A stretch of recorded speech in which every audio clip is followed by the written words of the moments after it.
महापुरुषांची बदनामी करणारा मजकूर काढून टाकणार गृहराज्यमंत्री पंकज भोयर यांनी ही महत्त्वाची माहिती दिली आहे। बदनामीकारक सिनेमा पुस्तकांवर कायमची बंदी आणणार, त्यामुळे आता झी 24 तासच्या मोहिमेला मोठं यश आलेलं आहे। महापुरुषांबाबत अवमानकारक मजकुरावर बंदी आणण्याची प्रक्रिया सुरू झालेली आहे। पुस्तकं, नाटकं आणि चित्रपटांवर कायमस्वरूपी बंदी आणण्याची प्रक्रिया सुरू झाल्याचं देखील त्यांनी सांगितलेलं आहे। महापुरुषांसंदर्भात आपण पाहतोय अशा पद्धतीने सोशल मीडियावरती विकिपीडिया सारख्या पेजेसवर आक्षेपार्ह मजकूर असतो आणि त्याविरोधात गेल्या काही दिवसांपासून सातत्याने झी 24 तासनं एक मोहीम उघडलेली होती। त्या मोहिमेला आता मोठं यश आल्याचं आपण पाहतोय। महापुरुषांची बदनामी करणारा मजकूर काढून टाकणार असल्याचं गृहराज्यमंत्री पंकज भोयर यांनी म्हटलंय।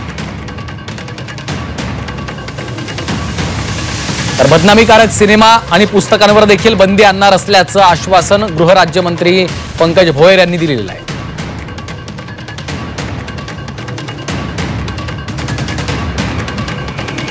तर महापुरुषांबाबत अवमानकारक मजकुरावर बंदी आणण्याची प्रक्रिया आता सुरू झालेली आहे। पुस्तकं, नाटकं आणि चित्रपटांवर कायमस्वरूपी बंदी आणण्याची प्रक्रिया सुरू झालेली आहे।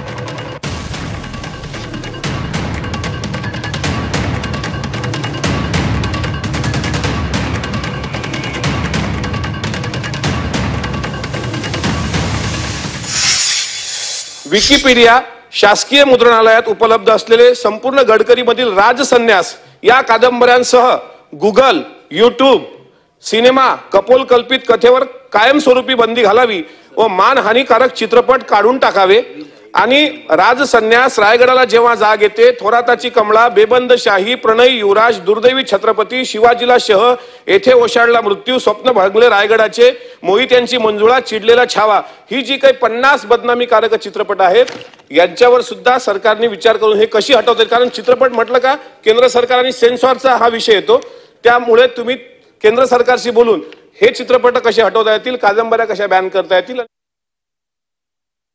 महापुरुषांबद्दल अवमानजनक वक्तव्य करणारा तो कोणी असो, कोण्याही धर्माचा असो, कोण्याही पंथाचा असो, कोण्याही पक्षाचा असो, त्याच्यावर देशद्रोहासारखे कठोर गुन्हे दाखल करून त्याला तात्काळ कठोरात कठोर शिक्षा व्हावी, याकरता आपल्या शासनाने ठोस कारवाई करावी।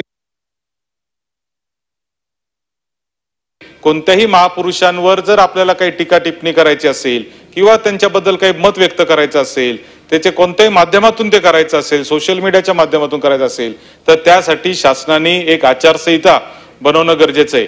मत वेगळे असू शकतात, विचार वेगळे असू शकतात, मात्र ते मांडत असताना त्या चौकटीत राहून जर ते मांडले तर कोणाचंही मन दुखावले जाणार नाही, अशा पद्धतीची आचारसंहिता शासनाने बनवावी।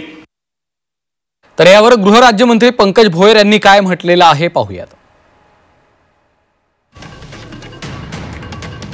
धक्का पोचविण्याचा प्रयत्न केला जात आहे।